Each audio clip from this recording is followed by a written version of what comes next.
Hi everyone, welcome back to our channel. We're the Dawnties. My name's Rochelle. I'm your favorite Donna. And today we're going to share with you our top 5 books that we read in the year of 2023.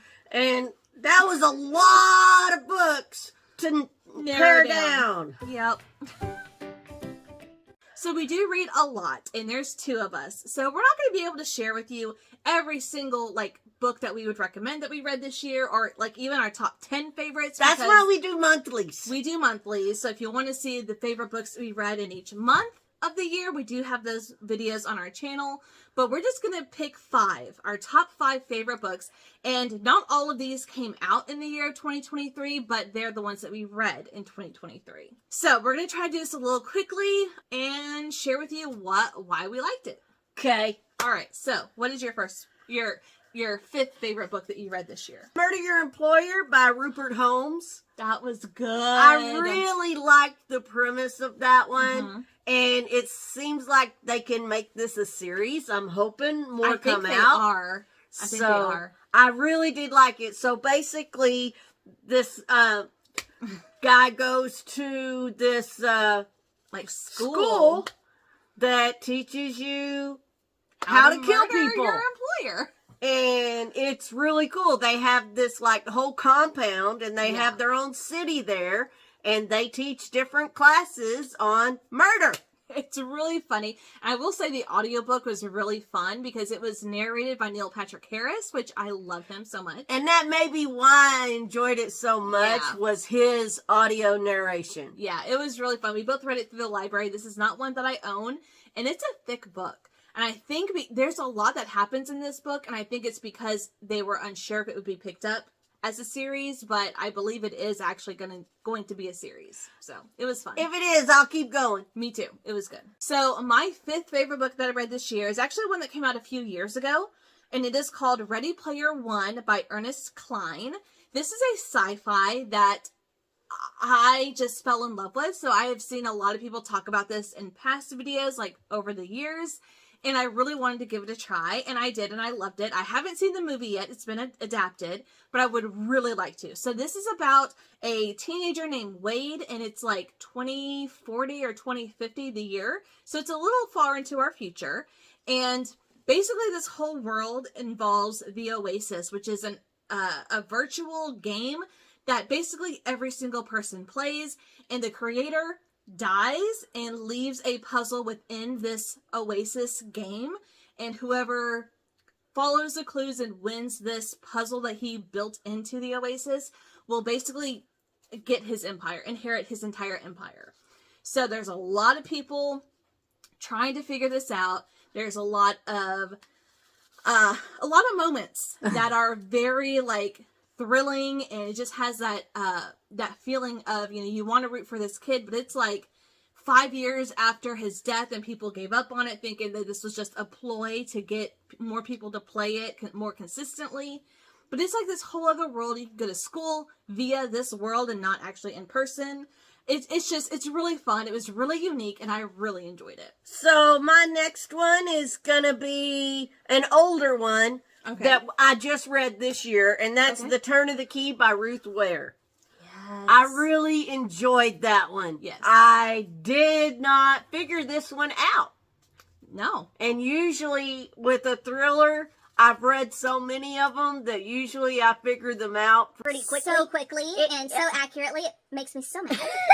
I don't have this ability. I'm just good at it. Mm-hmm. Maybe I have the mind of a killer. Oh. Send help. But no, I really enjoyed The Turn of the Key. So this one is about a nanny who goes and works with his family, and the entire story is told through letters that she's writing from prison to a lawyer explaining what happened, because she is accused of murdering someone in the family. Yeah. It's just so good. But the whole thing is just letters. Yes. And that's how everything comes about. It's good. We can't say much, but it's so good. Yeah. So my 4th favorite book that I read this year is one that I really cannot stop thinking about, and this gave me such a strong reaction at the end of it.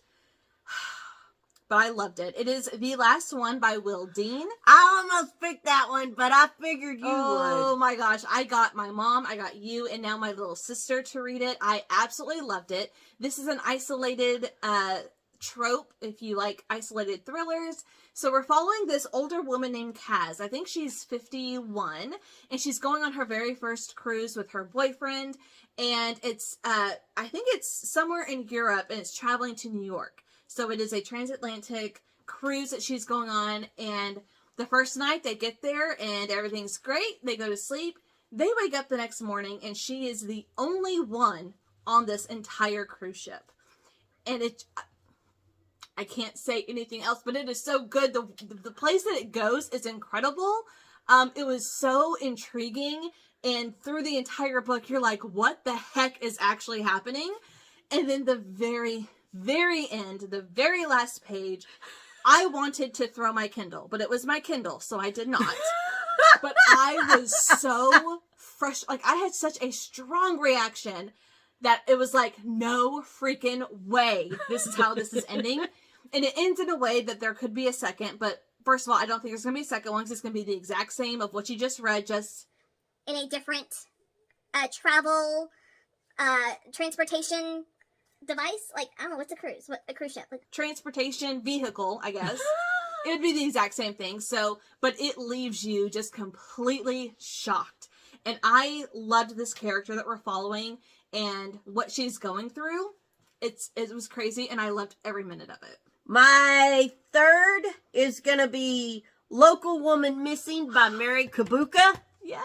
I really liked that one. Oh my gosh. But I didn't like the end of it. I got mad. I almost felt as strongly as she did about throwing the Kindle.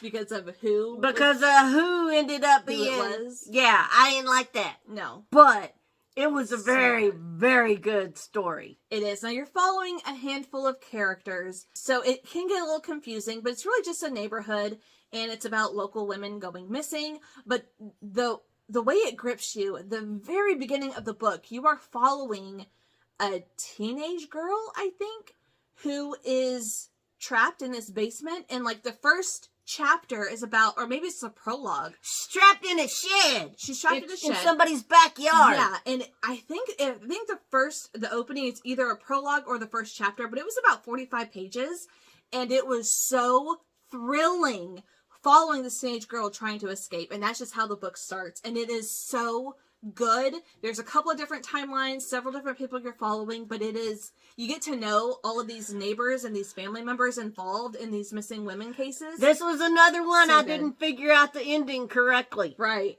Which is very rare. Yeah. It's so good. So my number 3 is another sci-fi, and this is one that I just keep thinking about, what would I do in this situation?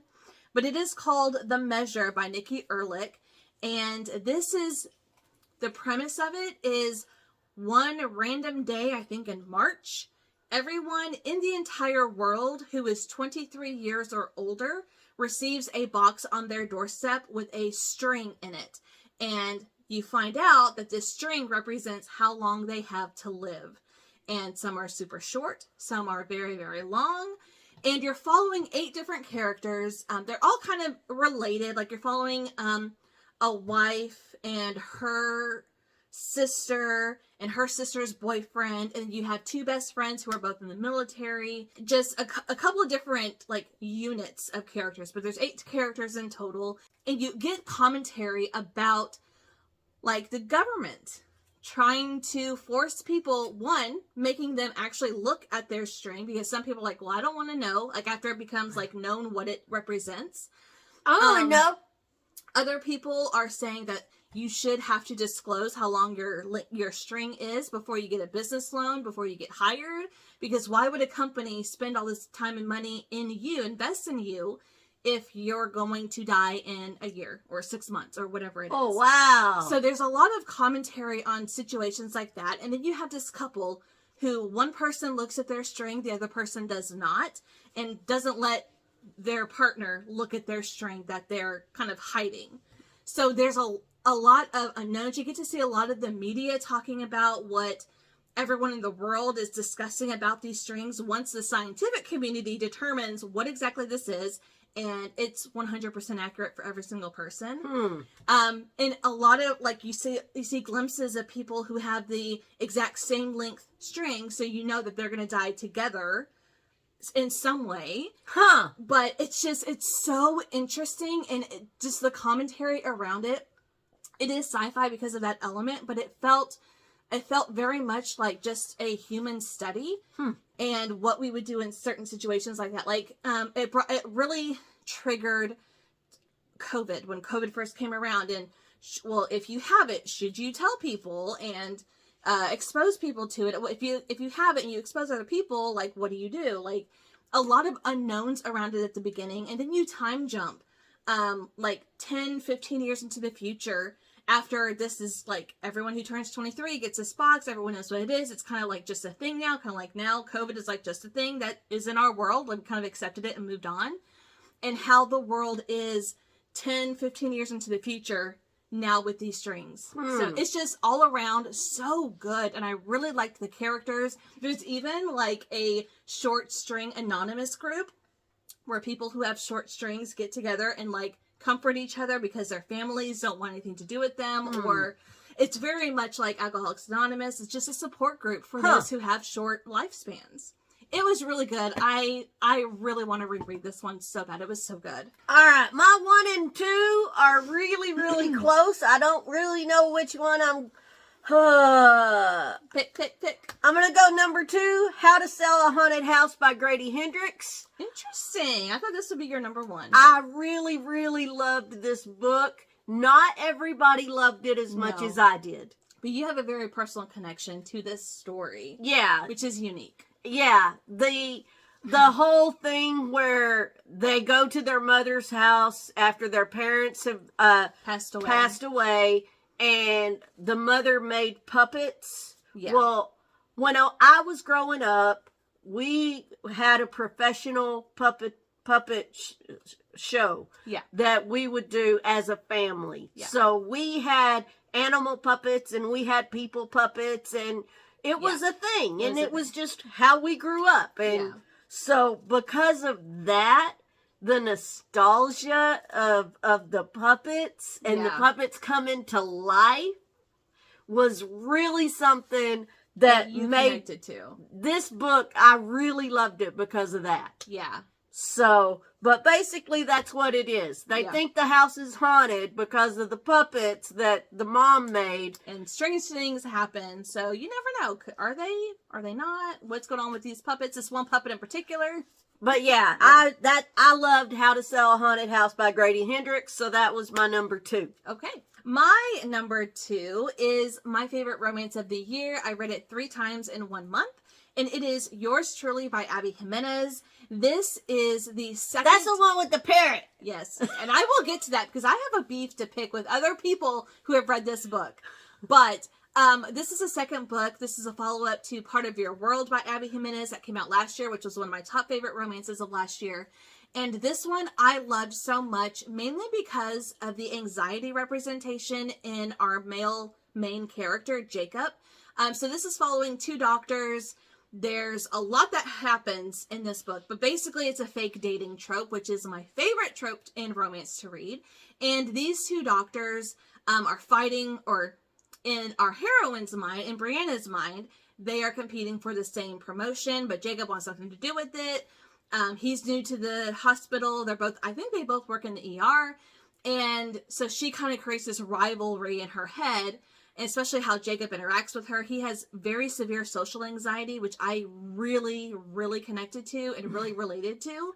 And a lot of what he thinks, and something as simple as having lunch with somebody, all of the thought process that goes into what am I going to bring, all of these questions in his mind at all times, no matter what decision he decides to make. I have those questions in my head 24/7. But what I loved, I loved the story, I loved their characters, I loved their relationship. I absolutely loved the games that she plays with him to get him to open up and feel more comfortable, because she has a brother who has social anxiety, so she used to do this for him growing up. And the questions that she would come up and the games they would play were so fun to read about. But my favorite part is Jacob's family. In particular, his grandpa. And everyone who has read this book, no one mentions grandpa, and he is the funniest character. He is definitely the comedic relief in this book. He is a guy who's in a wheelchair, who begs for cigarettes even though he's not allowed to have them. And whenever he first meets Brianna and Jacob brings him home, Jacob goes to the car. It's just him and Brianna, and he says, "Give me a cigarette." And she says, "No, I was warned about you." And he said, "If you don't give me a cigarette, I'm going to tell Jacob that you are hitting on me." Just very funny. He also teaches the parrot to cuss. So whenever they have these big family dinners, the parrot is running around, flying around, and screaming profanity throughout the whole dinner. I liked it. He is definitely the funniest character, and I loved him so much, but no one has mentioned Grandpa, and Grandpa was definitely the highlight of this book. Usually she doesn't push her love books on me, No. but this one she made me listen to the audio book out loud with her. Yes. And it was funny. It was hysterical. Grandpa and the parrot, I loved. Yes. The rest of it, whatever. Whatever. But I loved this romance so much. Jacob has a lot that he's dealing with his family. Brianna has a brother who needs a kidney. It's just, there's a lot of other things going on, but definitely I loved these characters. I love this world. I love the representation of social anxiety. I loved that we got both perspectives so you can get a sense of what Jacob is really internalizing and what's going on in his head. And then, of course, Grandpa. Oh, and Jacob's mom is a sex therapist, I think. So, interesting conversations in this at dinner. Family. Yeah, it's so good. I loved it so much. That brings us to my number one book of the year. And again, this is gonna go with the setting Okay. that I listened to this book in. Okay. It was The Passengers by John Mars. Interesting. Sci-fi thriller. Uh-huh. I read it. And I listened to the audiobook, and I listened to it solely when I was driving back and forth from work. It's a long commute. And What the is this whole about? premise of this book is people get in their cars that are self-driving cars. Yes. And they get in their cars, and the cars get hacked by somebody. And there's like 8 people that are trapped inside these cars. That, all around the city of London, I think, or wherever it is. And they have no control of the car at all whatsoever. And all of the cars are coming to the same spot from all over London. And I think that the reason I really enjoyed this so much was because I only listened to it while I was driving the freeways in the DFW Metroplex. Yeah. While listening to this book. But and there's an interactive piece of it within the book. So like the people who hacked into these cars post on social media, who should die first? Who should I crash? Whose car should I crash? And then they tell secrets of these people's past and stuff like that. It was really good. You were like, oh my gosh, who's gonna die? Who's gonna live? And the thought of being in a car on a freeway in DFW and not having control of where it's going is just it.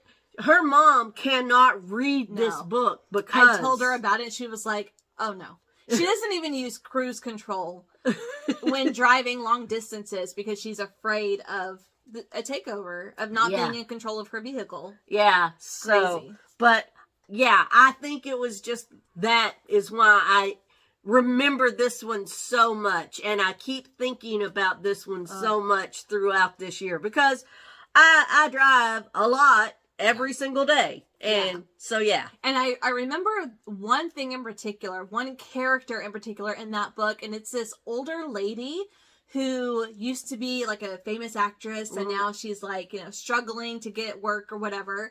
And she fully believes that this takeover is some sort of new reality show. She Yeah. doesn't believe that these hackers are going to harm her. She believes it's like some sort of hidden camera prank show that she's now on.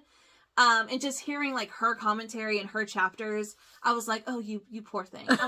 Bless your heart. Like, oh my goodness. But yeah, I think that's why that one is my favorite, because of just the way I read it. Yeah, and I can see that. I mean, it was good. Not one of my favorites, but it was a good sci-fi thriller. Okay. My number one favorite book. Oh. My number one favorite book of 2023 is by far The Wishing Game by Meg Schaefer. This is a debut, and this is one that I found thanks to Book of the Month. That's a Willy Wonka book. It's basically Willy Wonka with books, and I loved it so much. So we're following our main character, Lucy. She is in her mid to late 20s, and she has roommates, and she's a teacher's assistant, whatever. She's kind of, just figuring life out. Well, she really, falls in love with this boy. I think he's 6 or 8 years old. He is at her school, and she spends a lot of one-on-one time with him. Both of his parents passed away, and he's in the foster system, and she really wants to adopt him. And when she was growing up, she read that she was really big into this children's book series called Clock Island, I believe is what the name of the series was, and it's by this really famous author. And so now she reads to him this Clock Island series, and this author disappeared. He stopped writing for a good 10 years, and then he announces that he is going to have a competition for the manuscript of his latest book, which is the next book in this Clock Island series.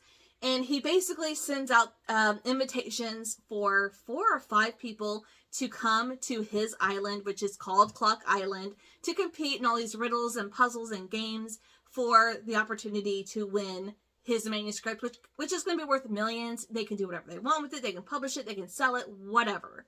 And Lucy basically gets the golden ticket to go and participate. And she's doing this for Christopher because they will not let her adopt this kid because of her living situation, her financial situation, all the hoops you have to jump through to adopt. So she goes, and the whole book is just so heartwarming. It's so fun. It's definitely reminiscent of Willy Wonka, but make it dad jokes and kid-friendly riddles that as adults we tend to overthink the simplest things that a kid would get right immediately. I loved this author. I loved the island that they're at. I love the house. I love the competitions. And this was just so heartwarming. And I did read this twice this year because I loved it so much. It's so cozy and it's such a good, uplifting book that you root for Lucy to win so she can have Christopher, because he really wants to be adopted by her. And they work together to try to make that happen. It's a beautiful story, and I am so surprised that it's a debut. I loved it so much. And the cover is beautiful. So she doesn't know this yet, but I get these emails about digital books that are on sale at Amazon. And I get daily emails. That was on sale today at Amazon, and I bought it for $1.99. Did you really? Are you gonna read it? Yeah. Oh my god, I'm so excited. Because I've heard you talk about it twice, 3 times now. Yeah. Because when you read it the first time, you told me about it. Then you did a video about it before, and now this one. So I bought it earlier today because I knew you liked it so much. She still hasn't read my favorite book from last year. I watched the TV show. We watched the TV show, Lessons in Chemistry, but that was my favorite book of last year. I watched the TV show. You need to read it. You need to read it. I'll get the ebook if I don't already have it. But yeah, the TV show was good. You enjoyed it. I liked the TV show. Good. But anyways, those are our top 5 favorite books that we've read this year. Leave a comment down below. Let us know what was your number 1 favorite book that you read. And if you've read any of ours, what did you think about them? Because some of them actually have polarizing views on how people felt about a book in general. But if you've read yours truly, show some love for Grandpa, because no one else has talked about Grandpa, and I loved him so much. That's only because he reminded you of me. Oh my god, yeah. Definitely. That's going to be you in 20, 30 years. That is so going to be you. The troublemaker. I'm going to run you over with my wheelchair. Yes. But that's going to do it for us today. Thank you guys so much for watching, and we'll see you in our next video. Bye.